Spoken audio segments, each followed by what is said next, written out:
In ANOVA problem, for one-way classified data, the 3 classes and 3 observation per classes, if the f value is 1.5 and the total sum of squares is 18, then the mean squares between classes is. तो ये क्या होगा?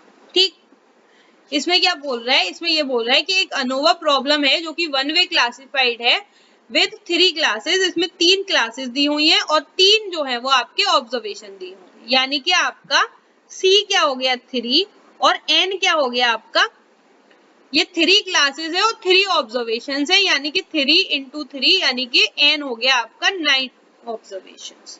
ठीक, अब आपको क्या दिया हुआ, F की वैल्यू दी हुई है 1.5 and the total sum of squares यानी कि SST की वैल्यू, ये S है, SST की वैल्यू क्या दी हुई है आपको 18 दी हुई है.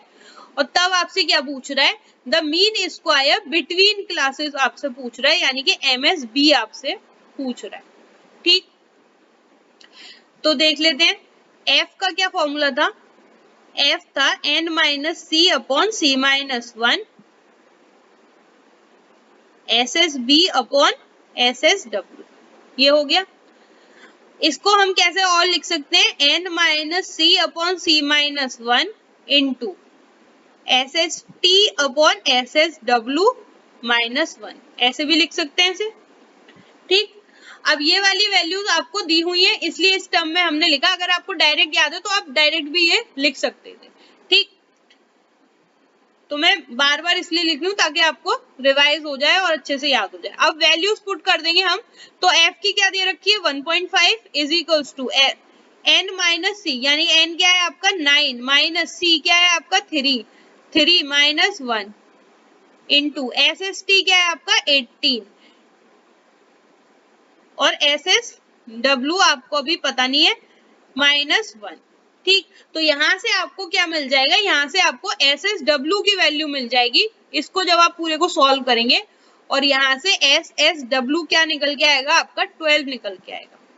अब SSW आ गया, MSB आपसे पूछ रहा है, तो MSB का क्या फॉर्मूला था, ये था SSB अपॉन C माइनस 1, ये था.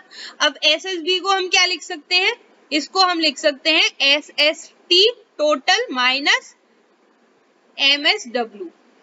ठीक, विद इन ग्रुप वाला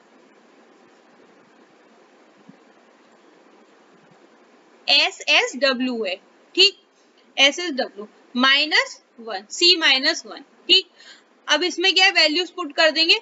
तो SST का क्या था 18 माइनस SSW ये कैलकुलेट किया तो 12 अपॉन C क्या था हमारा 3 माइनस 1. तो ये क्या हो गया हमारा MSB आ गया. ठीक, MSB यही हमें कैलकुलेट करना है. तो MSB की जब आप सॉल्व करेंगे इसको तो MSB की वैल्यू क्या आ जाएगी 3. तो यही आपका आंसर है, यानी कि ऑप्शन बी आपका करेक्ट आंसर. ठीक.